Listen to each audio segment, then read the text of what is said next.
Right,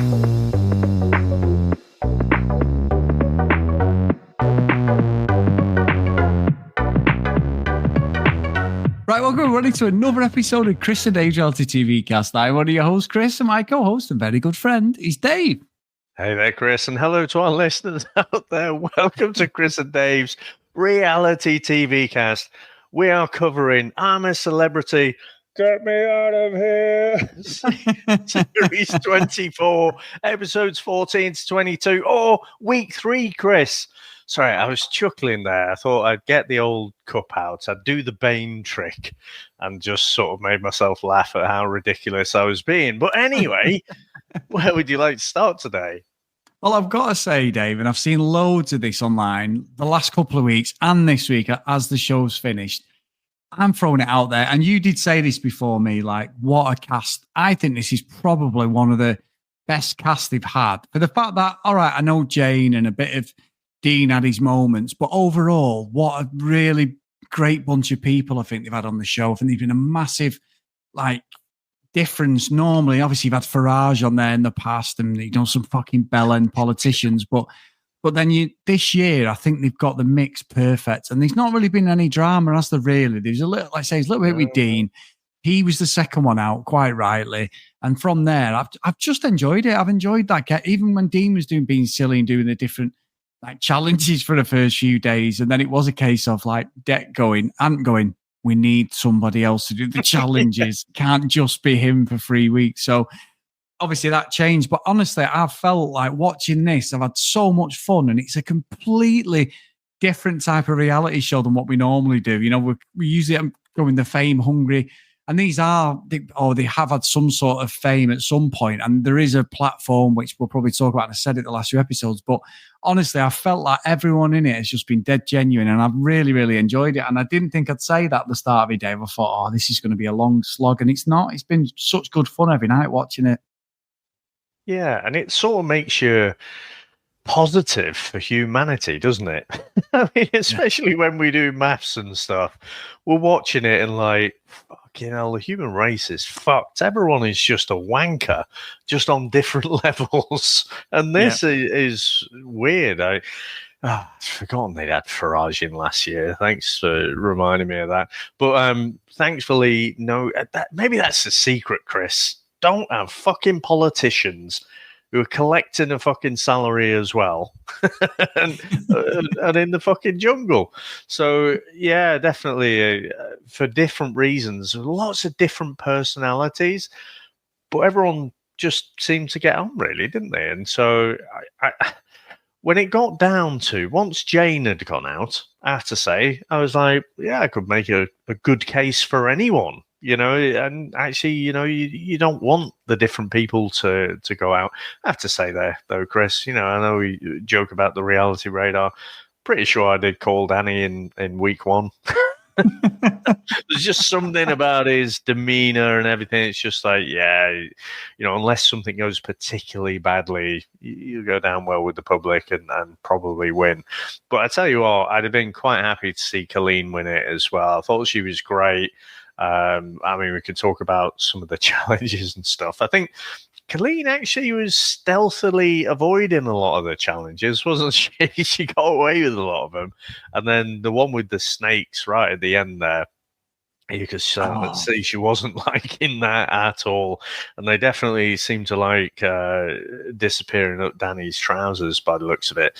But yeah, and the Reverend, I mean, he's fucking legend, wasn't he? You know, he's trying to untie stuff, and he's like, "Oh, bastard!" Come on, Father. You know, so yeah, just great bunch of people. You know, at least. I was going to say at least that's the way they come across, but I feel like it'd be really hard to fake it in there, you know, consistently when you're hungry, when you're tired, you're fed up, you're wet because of the rain. I just think, yeah, they just came across brilliantly. No, I'm with you. And I do think we said this last week. Dean was the one who was playing a bit of a game, wasn't he? And there's a couple of flashpoints with Alan, but ultimately, he didn't come out of it too bad. It wasn't like a career-ending job. You could see he was trying to play the game. It was a platform for him, as it was for everyone else. I'm not just singling him out. It felt like there was a bit of a sinister side to him there, and I think he probably caught out at the right time. But other than that, you're right. When you're so hungry and everything, and they're doing these fucking things, and I love it when someone comes back and they've got like no fucking stars, and everyone's like, oh, great. Oh, well, at least you've tried. Oh, yeah, let's make that fucking horrible rice tonight. Yeah, really. Your inner self's like, you fucking bastard. So that I do love that. And when they all come together as a team and everything. And then, like, some of the challenges, they've been nothing like we've never seen before. But I just love when they're eating stuff or drinking stuff. And it's like when the Reverend and fucking Colleen were drinking that massive milkshake. And he ended up doing it himself, like a big gin bottle, glass, and she just bottled it, didn't she? And he just did the whole lot. And it's like, oh, I can't even imagine what that smells like, let alone taste. It's fucking minging. But I said it last week. Someone somewhere must test this food out and go, right, it's edible, because it's fucking rank, innit? It's horrible. Bear Grylls, maybe. Maybe Bear. You could be right. But it's minging, isn't it? Stuff. I don't know if they test it. I guess they might do some kind of lab test just to check it's not toxic or anything. But yeah, I mean, it does smell. I think Anton Deck said that, it was the worst smell they'd ever had in 24 years or something. So, but the Reverend he was happy about that. But no, and it was. And Anton Deck, I do think I called them out the first week, but I have enjoyed them. They've won me back, Dave, as it's gone on. There's been a few things that they've done, and we've watched. I think what's helped is we've watched the after show with Joel Dommett as well. Pretty much, Sam's got it on now as we're recording, and it's got some of the best bits from years ago. But I think just having them come in and talk about like the show and different things that have happened and things that go on behind the scenes, that we don't know about, it's made it a bit more realistic, and they do. They do make fun of themselves. Joel Dommett's taking the piss out of them, and it doesn't feel forced. One of them where you can say this joke and that's it. Because every year they win fucking entertainment duo. It's like literally a staple now, isn't it? The British TV Awards. It's a joke. They've literally won them for about 15 years now, haven't they? I don't think there's anybody can even challenge them. It's pointless when they go up against anyone because they just win, don't they? But no, honestly, it's been a great series, and I do think as he went into like the last few people, the only thing I wanted to ask you, and it's a bit of a touchy subject, I suppose, is the situation with Talisa. So did you see all that when she came out of the jungle and then it was like she didn't want to sort of mix with people, she didn't want to do any sort of PR stuff, any interviews, and then she went we've not seen that. So she went on, she literally went straight home. She did a Q&A thing saying, look, I'm struggling with like, my anxiety and everything, and now I'm back in the limelight and all this. And it seemed genuine, but then someone was saying, like, is it just sour grapes because she thought she was going to win? I don't know. But she's ended up going straight home. So maybe it was, but that was the only thing this week where you were like, oh, and it was a bit strange. I've got to be honest, Dev. I don't want to like be horrible at all. If it was genuine, but it was very strange how this thing all unraveled, around. And then, like I say, she did a bit of a Q&A. I think it was Instagram. And then the next minute, she'd gone and she's gone back to the UK. So I don't know what's happened, because she said, I've not fell out with anyone. Because some was saying she was slagging off all the other housemates. And then she's like, no, I didn't mean that. So I don't know. That's a bit of a strange one, that. Yeah, I mean, I don't know.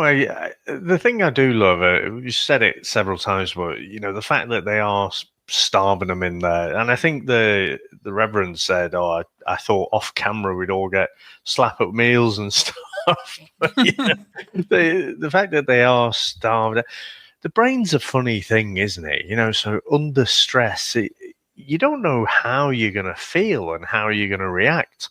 So. You say if she doesn't like the limelight and stuff, well, tell you what, stay off reality TV.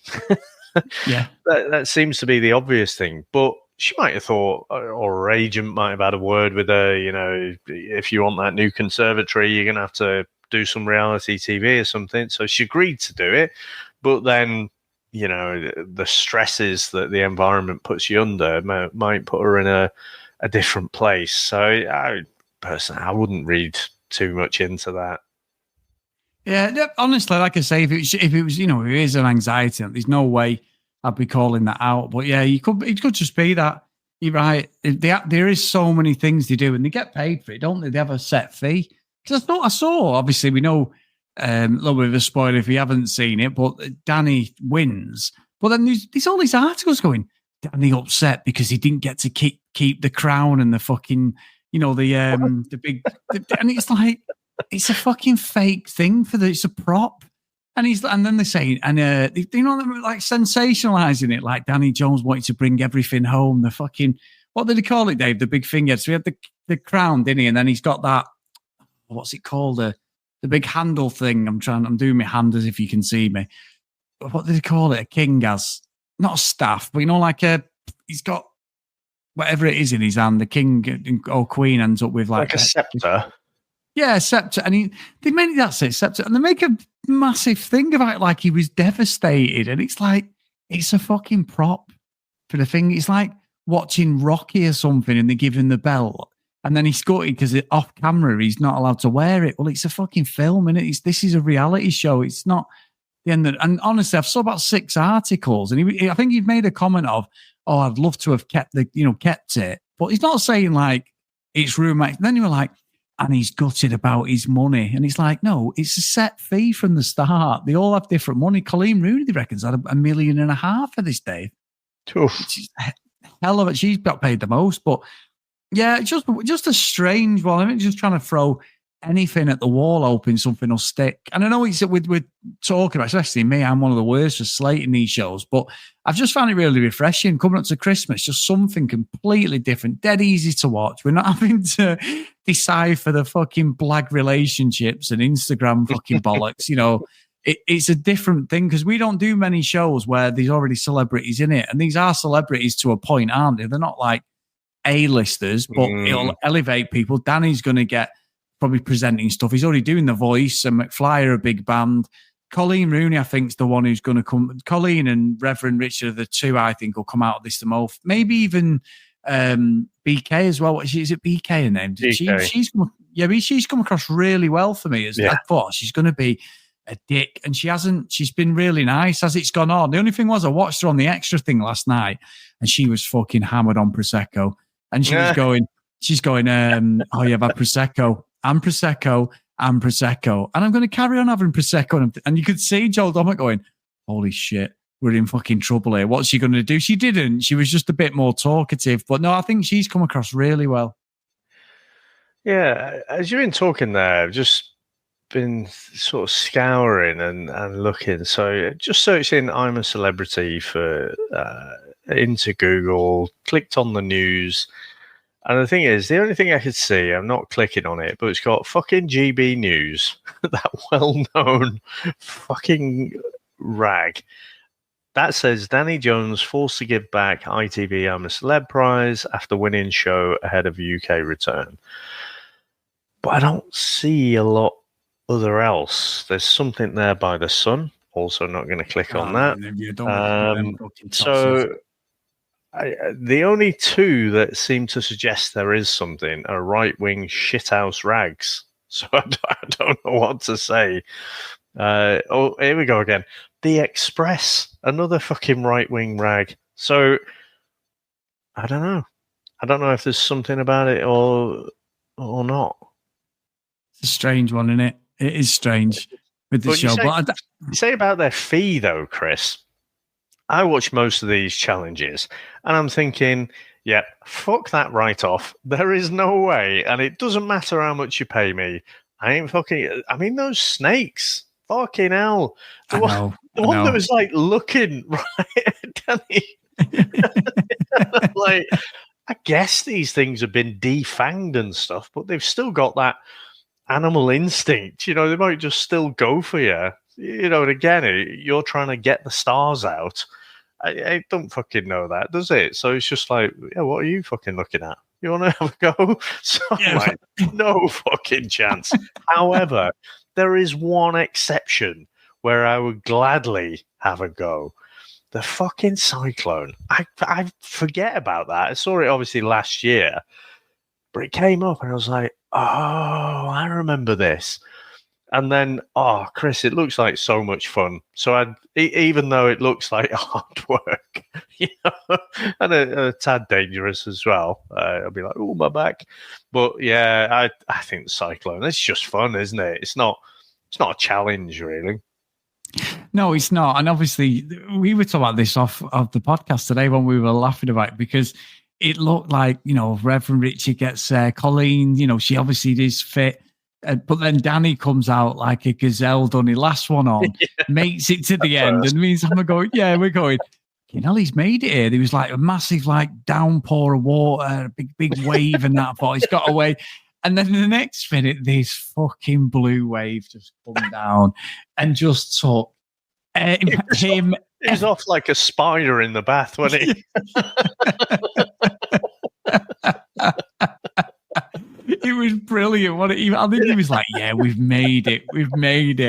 And then it was easy enough. Whoosh! Fucking brilliant. Honestly, absolutely brilliant. And that is such good fun in it. It's like big kids. It's the sort of thing where you'd go, "I've got to have a go at that," and then afterwards you're like, "Why did he even bother? I'm too old now. My shoulder's gone, my back's gone, my legs have gone." It looks really tough, to be fair, really does. But no, again, laughing my head off I was at that. But when it got Danny there, and as I'm saying it, Dave, which is quite worrying, there's now video of Danny in his bath with a load of bubbles and a beer looking over, like, I don't know if it's Sydney or wherever they are, and he's there saluting everyone, saying cheers. But honestly, just completely good fun. And I love that. I mean, Dave, what about when the family came in? Oh, God. Talk about I had to put the fucking shades on, and it's the middle of winter. It was proper. Like when Colleen Rooney and Mum was there, she broke down. Then the lads, didn't they? And then it's like Alan Hassel. I loved when Colleen. I mean, she was crying when her mum came in, and I thought, because we'd already seen the lads were there as well, and like you say, I'm like, I'm not crying. It's just a bit steamy in here, I'm fine. So I'm going as a precursor because I know the boys are going to turn up. But when they do turn up, and you can see the elder one, the grimace on his face, and he's like, "Oh, Mum, you stink." That was brilliant. Where's the dunny? And you could tell he's just like, he's probably, I don't know, been briefed maybe, but still the stench must have been pretty horrendous, for the ones who were in the camp. And obviously the adults, they just politely ignore the fact, they know they're in the jungle. They know they're not showering every day and whatever, and putting on all the deodorants, whatever. But the kids don't get the memo. They don't care, do they? So yeah, it cracked me up that bit. It was good. It was good. And I think as well, for like 3 weeks of the year, it just escapes. You can clearly see, can't you, why it is the number one reality show in the UK. Yeah. Definitely. Like you say, I love taking the piss. I love doing what we do. But with this, it got to a point where I was like, I can't really slay anyone. I can't really go in on anyone. I felt like everyone's really good. Like a lot of the things didn't show, but apparently Alan Hassel, Tyrone, was really good at building stuff for the camp and making little things, out of wood and everything, and like useful tools. Yeah, but they never showed any of it. So he's only on like the after show that you found this out. He's quite handy with the tools. So he did a lot of stuff for everyone.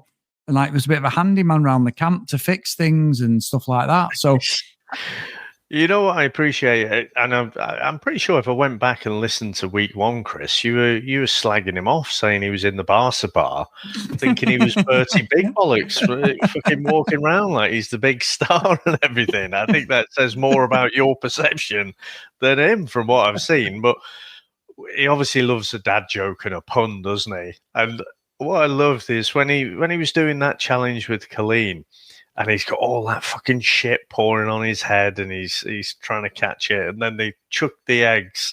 I'm thinking, oh, that's fucking miserable. But they literally chucking eggs at him and stuff, and then he's like, "Oh, you must be yoking."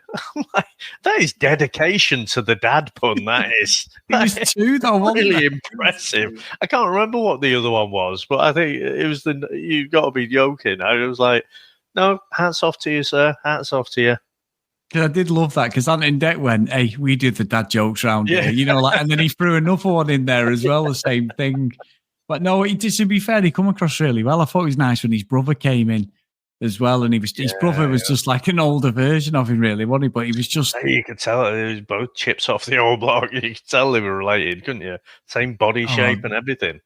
Yeah, they were good. It was good. It was really nice. I think everyone, like Danny with his son, was dead nice, wasn't it? You know, like I've watched that video a few times over the last couple of years, or the last year or so, when Danny's on the fucking one. I did this the other week, didn't I? The one where the Masked Singer, and he's watching it at home with his wife and his son doesn't know he's done it, and they reveal it's him, and his son's going crazy. Yeah, it's a great. Have a look, Dave, on Fred's of that. He's really good. He's a cracking video, and Danny's like laughing, but yeah, dead wholesome. And I think we said it last week. The story about him like paying for his mum the house and his sister's tuition and all that stuff, and then other people like, oh yeah, well, multi-millionaire, why wouldn't you? You know, and all this. It's like I don't think he was doing it to brag. He was just talking out loud. It was just like a conversation, like you would, wouldn't you? Know, it's good to help people and all that. Why? And again, I'm not going to get on my high horse because this is a very wholesome show, and especially with the crowd that we've had in. But there are plenty of people, Chris, who are multimillionaires, billionaires, dare I say, who are fucking see you next Tuesday. So just because you got money doesn't mean that you're actually going to use it in a nice, wholesome way. I may know some people, but no, but it's true. I mean, I love the fact. I'll tell you what I do love. A very similar story is when The Rock's talking and he's doing an interview with Kevin Hart, and obviously they're good mates, aren't they? Always taking a piss out of each other. And the lady who's interviewed him says, she goes, "Yeah, what?" She goes, "I believe you bought your mum a house and that," and he's like, yeah, I bought my mum a house. You did. And then Kevin Hart just goes, yeah.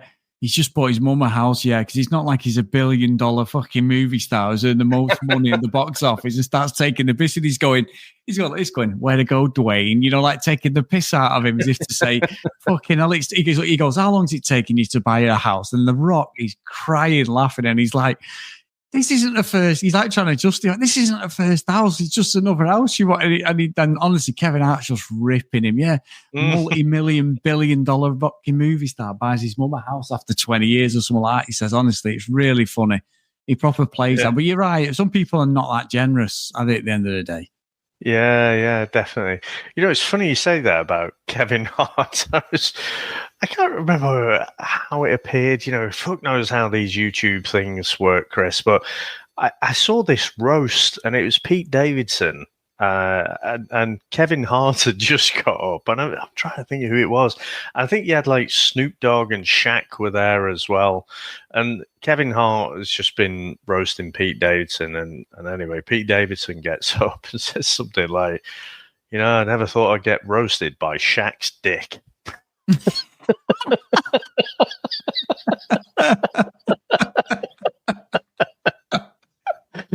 It's just a brilliant fucking put down for Kevin Hart. I like Kevin Hart's films, I must admit. I know they're all samey. People don't rate him, but I always like his comedy stuff. It's always stupid. Yeah, definitely. Complete segue there, Dave. But there you go. It takes a bit of a jibe, but it's Afterlife, isn't it? Yeah, because the woman in the office is well into a Kevin Hart. Anyway, yeah. Moving on, Dave. I will say, I mean, anything else, Dave? Because we have got something to announce what we're going to do over the next few weeks as well, haven't we? So we have got something more back to normality, shall we say? Yeah, I was trying to think back to last year, because when they announced like GK was going to go and Alan were going to go at the same time, I was trying to think, had they done that before? Because it always seemed to be one person go out at a time. It was weird that they just got rid of two at the same time. No, we've done that before. They have done that. And it's funny because we were watching it. Sam went, "He's going to say both." And I went, "No, he's not." And when he come out, Sam was like, "Told you." And honestly, they've definitely done that. I've literally watched every series since it's been on, and it is a common thing. You know, sometimes it used to be the shock factor, but I think you can sort of tell as the last few episodes come in.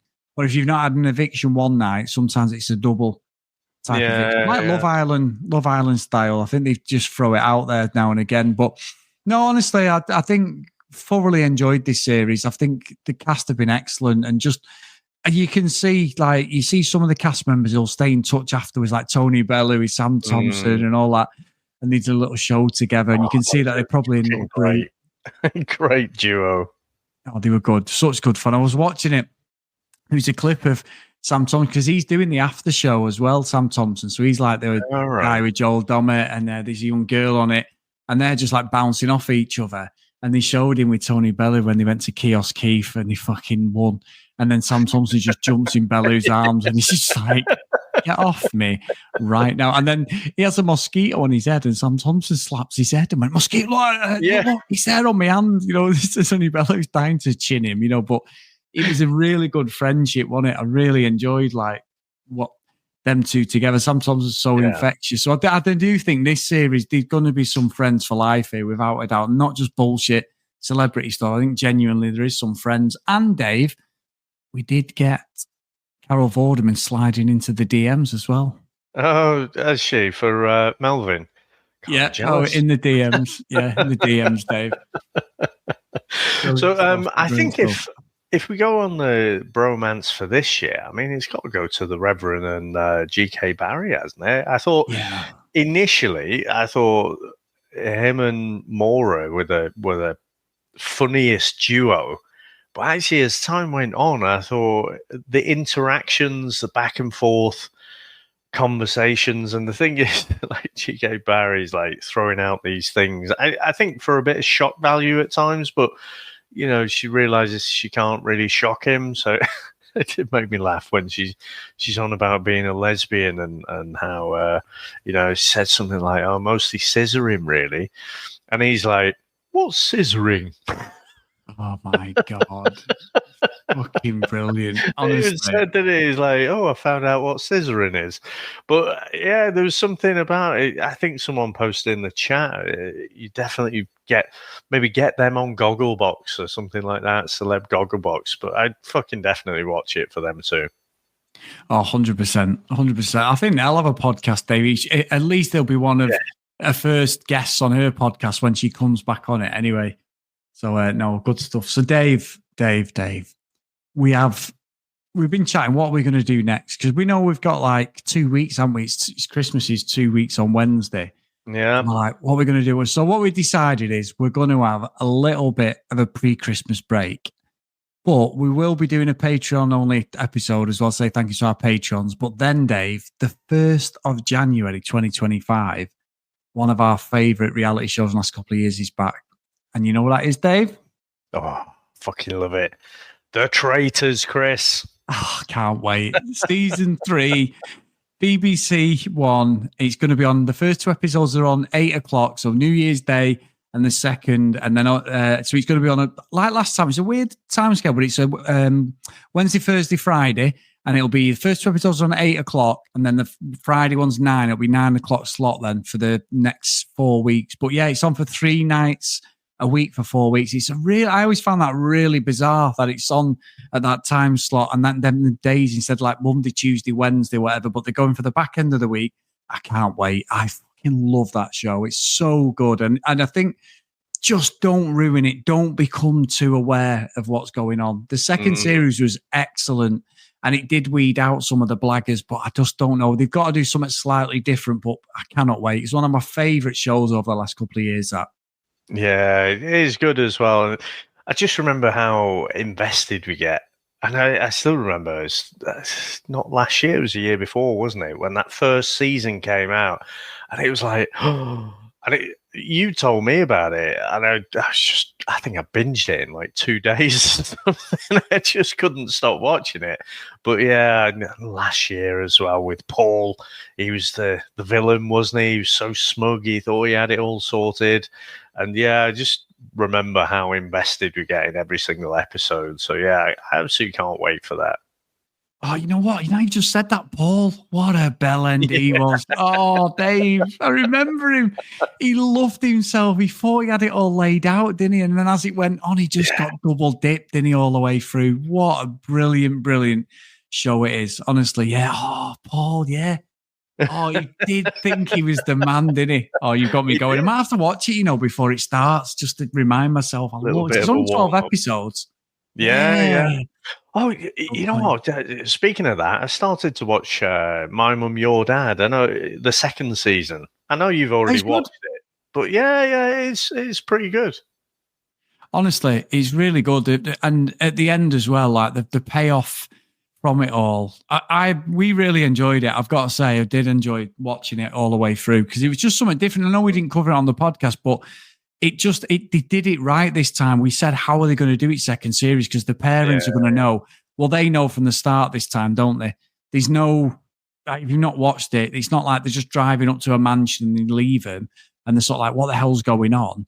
The premise is there from the get-go. They did it right. They actually said to him, look, this is the show you're on. This is what we're doing. We're putting your kids here. You're there. Enjoy yourself. And honestly, there's some really good stories again, Dave, like with the different people and that. Yeah, honestly, it's such a really different but really good show. And that one, there's still genuine people on there.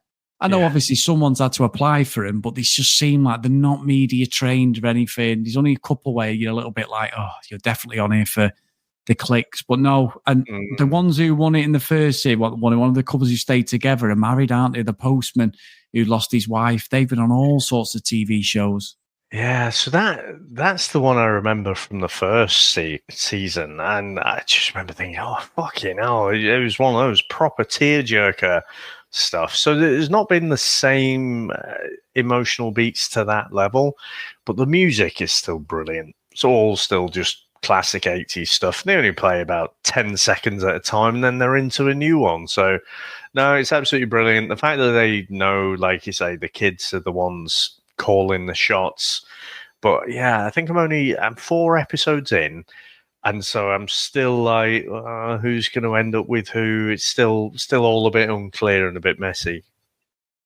Yeah, it's good. It's good. There's some good stuff to come out. I'm looking forward to. There's a couple of bits that I think we need to discuss, Dave, but probably off podcast. But yeah, you'll enjoy it. You'll enjoy it. But no, thank you, mate. And thank you to everyone who supported the podcast this year. It's been amazing. Like, we're still going after, is it 5 years we've been doing this? It started out as just the Love Island cast. Love Island season 5. UK. Exactly. Tommy Fury, Dave. So that was the series. Molly May, who just split up, actually, Dave. But there you go. Way to go to pick any fucking random couple who comes out. Well, I'm sure that I picked him to split up, Dave. I did say years later that was it Lucy, the blonde girl. She might have a chance, when you were like, the surfer girl that he got with, and also Dave, that was really good. Curtis, fucking Curtis, what a legend. Maura, well, obviously Maura was in I'm a Celeb, wasn't she? So it sort of come full circle. But I have news. Yeah. So I have news as well, Dave. There is not an exact date, but around the time that The Traitors finishes, we may see Maths Australia begin, my friend. End of January. It's pinned for. I can't wait for that. We are back, baby. We are back. I don't know what it is with these. When you have like movies and stuff, a year ahead, like exactly what date a movie's going to come out. It seems like with these reality shows, it's like, yeah, it's about here. Then you only know like a week or two before. So, yeah, Maths Australia. I mean, we've just had some wholesome I'm a Celeb stuff where everyone gets on. And The Traitors is obviously going to be everyone's trying to stitch each other up, but in a friendly way. And then Maths Australia, fucking hell, it's going to be just carnage, isn't it? So I can't wait. It's been nice doing all the wholesome stuff, Dave, but let's get back to these absolute narcissists. Come on, we need to bring it all back. Definitely. Yeah. If we've not called many people bellends on this series of I'm a Celeb, so we need to get back to that, Dave. He's been a bit of a poor bellendry, shall we say. It's not even a word, but there you go. It is now. It is now.